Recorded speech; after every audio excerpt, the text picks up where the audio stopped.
आज आप सबके माध्यम से देश की जनता को मैं याद दिलाना चाहती हूँ कि जो लोग माँ माटी मानुस का नारा देते थे, आज अकंठ रूप से वो एक ही आवाज़ निकाल रहे हैं, माया माया माया, मनी मनी मनी। और इस 3M के अलावा उनके पास कहने को कुछ है नहीं। तो चाहे वो आप पार्थ चटर्जी की दस्तावेज देखें, चाहे आप अर्पिता के मुख से निकली हुई आवाज़ें सुने, चाहे इनके मंत्रियों के यहाँ जो छापे मिले उनकी कहानी देखें, तो एक ही बात सामने आती है कि तकरीबन 50 करोड़ रुपए अर्पिता के यहाँ से बरामद हुए।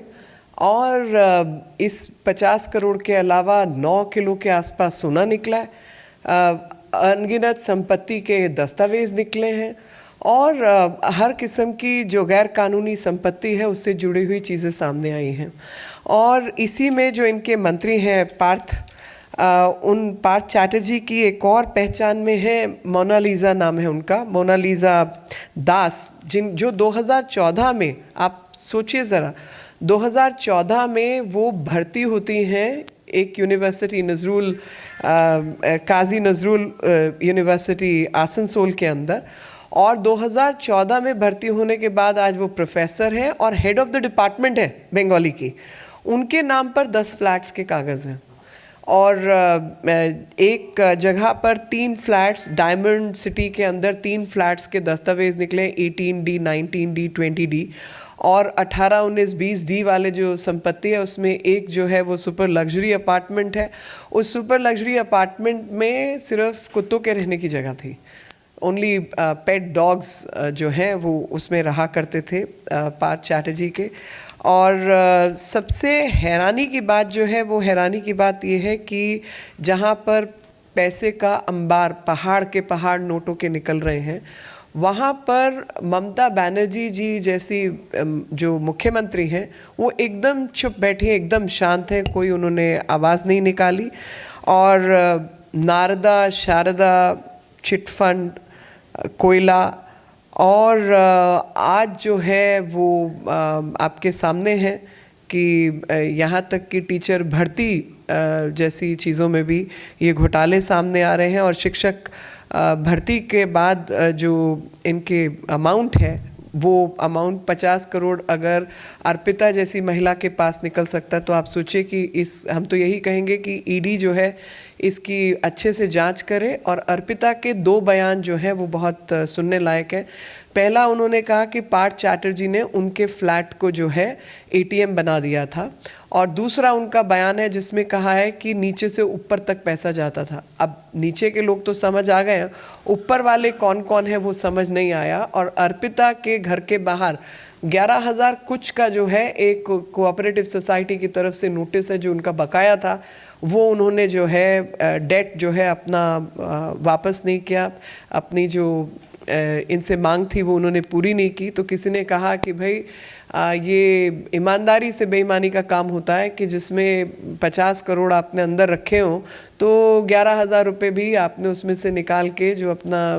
हिस्से की कर्जा है उसको उतारने की कोशिश नहीं की। और ठीक इसके विपरीत सत्येंद्र जैन जो हैं उनके यहाँ से 4.5 करोड़ रुपए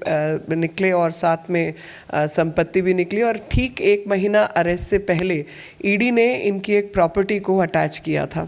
और 27 तारीख की बात है जिसमें 2 न्यायाधीशों के बेंच में जस्टिस शर्मा, सतीश चंद्र शर्मा और Subramaniam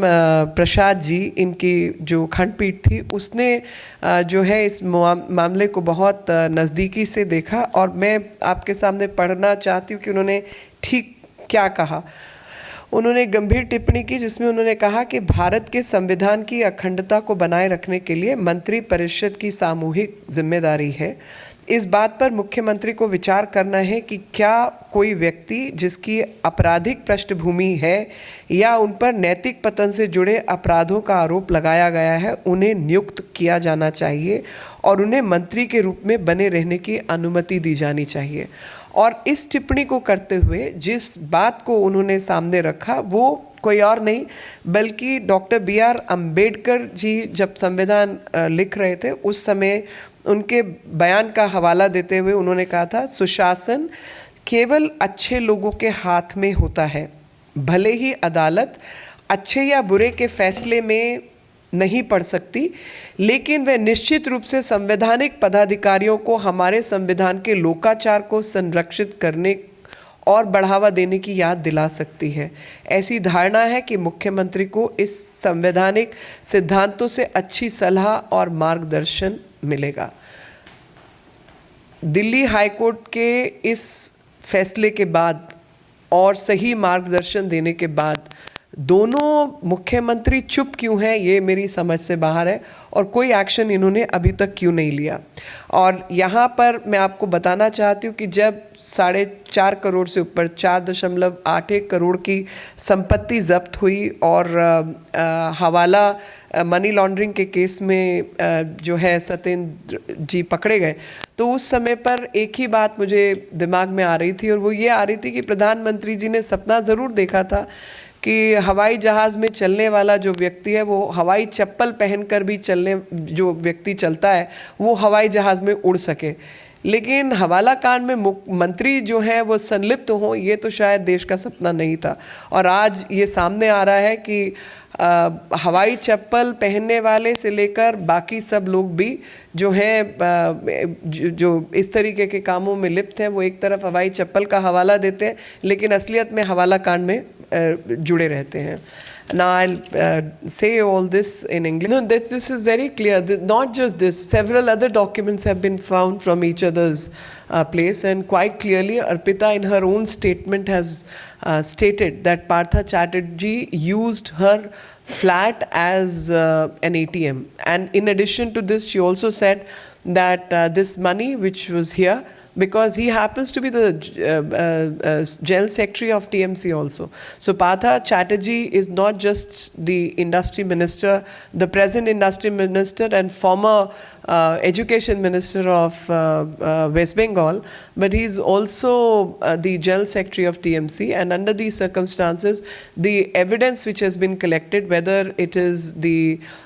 money laundering case or it is the various transactions and properties which have been found, I think ED needs to do a thorough job and connect everything. मैं तो किसी को सैद्धांतिक रूप से एडवाइस देने वाली, विचार देने वाली कुछ नहीं हूँ, लेकिन हाँ एक बात स्पष्ट है, और वो मैंने जो कॉमन थ्रेड है इनके और अरविंद केजरीवाल के बीच में वो ड्रॉ करने की प्रयास किया है कि कोर्ट ने कहा कि संवैधानिक पदों पर जो रहने वाले लोग हैं उनको ध्यान रखना चाहिए कि जो लोग आपराधिक तत्वों में पाए गए हैं और जिन लोगों के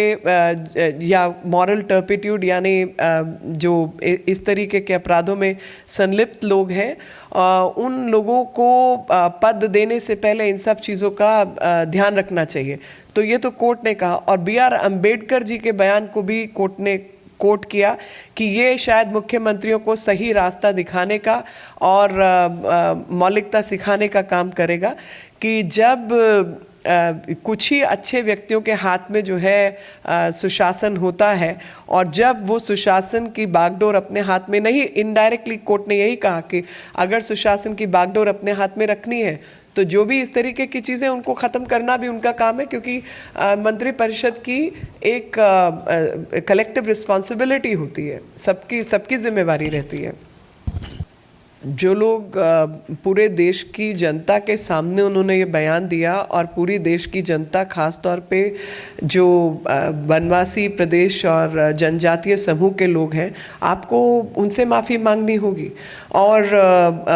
जो राष्ट्रपति हैं वो कोई एक व्यक्ति प्रमुख के राष्ट्रपति नहीं है, वो देश की राष्ट्रपति हैं। और जिस तरीके की अभद्र व्यवहार और मानसिकता का परिचय अधीर रंजन चौधरी जी ने कांग्रेस पार्टी के प्रति दिया है, क्योंकि वो नेता हैं प्रतिपक्ष के, और वो नेता प्रतिपक्ष होते हुए इस तरीके की बयानबाजी कर सकते हैं, वो भी पब्लिक में उन्होंने बोला ना, तो माफ़ी भी पब्लिक से मांगे। राष्ट्रपति जी से कमरे में जाके माफ़ी थोड़ा ही मांगेंगे। जब उनके बयान से जो लोग